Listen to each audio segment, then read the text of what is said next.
Sa game na to guys, nag-solo RG ako, tapos may nakasama ako ditong Arlot na laging nabibigyan. Ayun, humihingi na nga siya ng tulong dito eh. Ang hirap talaga dito sa solo RG, yung mga nag-XP, mga iyakin. Ang priority ko kasing dalawan dito, yung MM. Kaya yun, tumaba yung MM namin. Kaso yung XP namin, nabaog. Kaya ayun, ako na yung sinisi niya. Binigay na nga ako sa'yo, ganyan pagalaw mo. Mama mo, blue.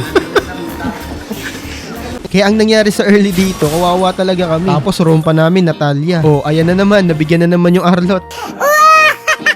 Oh, baka sisihin mo na naman ako niyan ha. Nag-shop na kayo ng lane ng MM natin. Palag kasi ng palag, alam na nga lugi siya. Naman yung Hilda oh, sobrang kunat. Parang bato ang putik. Tapos dito, 1-6 na yung Arlot namin. Palag kasi ng palag, tingnan mo naman kasi yung lineup ng kalaban. Puro makukunat. Tapos yung roam natin, Natalia. Last pick pa yan siya.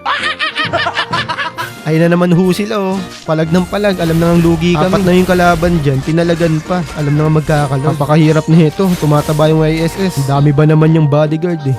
Kaya ganito na lang ginagawa ko, tamang segue na lang. Pero wala eh, ang bibilis ng mga kalaban. Hilda YSS ba naman eh, ang bilis sa mapa eh. Tapos dito, tingnan nyo yung ginawa sa akin ng room nila. Putik na yan, inaabangan na pala ako ng mga mokong. Kaya yun, nakuha na naman nila yung Lord ng Libre. Yun na kasi yung roam namin. Nagpick ng Natalia. Ang kukunat pa naman ng mga kalaban. Natalia roam namin pero wala kaming vision. Putik na yan. Tapos dito, sa sobrang kunat na itong Hilda, inaaning ko na lang siya. Hop, andito na ako. Tapit ka dito boy. Hop, wala ako dyan. Nakong bawas ang putik. Partida, lamang ako ng level dyan ha. Hop. Dito na yung mga tropa ko. Yari ka ngayon, boy. Kain ka muna ng TP, boy. Ang lakas ng loob na itong YSS na to. Hindi mo ko kaya mag-isa, boy. May mga kasama ka lang makukunat.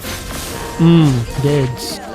Tapos dito, imbis na sumama ako doon na mag-dep ng Lord, ang ginawa ko, nag-segway ako, boy. Diba palagi ko sinasabi sa inyo, ganito gawin nyo kapag lugi kayo.